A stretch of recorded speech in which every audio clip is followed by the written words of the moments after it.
नमस्कार मित्रांनो. Mutual fund सही नाही तर खूपच सही आहे. पण अट एकच, तुम्हाला तुमच्या म्युच्युअल फंडबद्दल योग्य माहिती असली पाहिजे. खरं सांगू का, तुम्हाला माहीत आहे का तुमच्या फंडचे ॲसेट अलोकेशन काय आहे? तुमचा पैसा कोणत्या सेक्टरमध्ये आणि कोणत्या कंपनीजमध्ये गुंतवला जातो आहे? तुमची इन्व्हेस्टमेंट किती रिस्कवर आहे हे तुम्हाला कळतं आहे का? आणि सगळ्यात महत्त्वाचं, हा फंड तुम्हाला किती रिटर्न देऊ शकतो याची तुम्हाला कल्पना आहे का? या सर्वांचं उत्तर जर नाही असेल तर अजिबात टेन्शन घेऊ नका. कारण आजच्या व्हिडिओमध्ये आपण म्युच्युअल फंडशी संबंधित या सगळ्या गोष्टी अगदी सोप्या भाषेत समजून घेणार आहोत.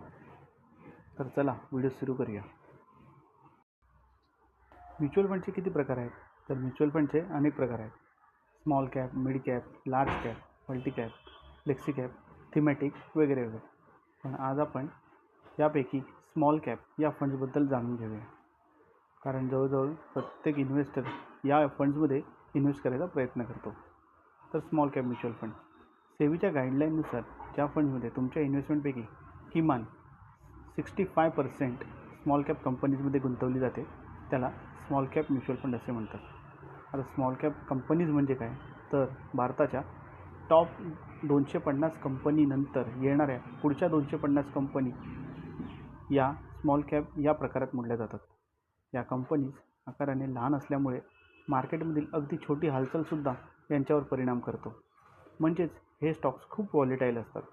यामध्ये रिस्क सगळ्यात जास्त असते, पण ग्रोथ पोटेन्शियल देखील तितकीच असते. म्हणून स्मॉल कॅप फंड म्हणजे हाय रिस्क आणि हाय रिटर्न.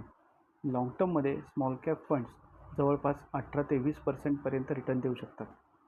पण एक गोष्ट लक्षात ठेवा, हे रिटर्न पास्ट ट्रेंडनुसार कॅल्क्युलेट केलेले असतात. त्यामुळे नेहमी इन्व्हेस्टमेंट करताना सर्व ऑफर रिलेटेड डॉक्युमेंट्स वाचून घ्या आणि योग्य ती काळजी घ्या. मित्रांनो, आजची इन्फॉर्मेशन तुम्हाला उपयोगी वाटली असेल तर व्हिडिओ लाईक करा, चॅनलला सबस्क्राईब करा आणि असेच फायनान्स व्हिडिओज मिस होऊ देऊ नका. लवकरच भेटूया पुढच्या व्हिडिओमध्ये. Thank you and happy investing.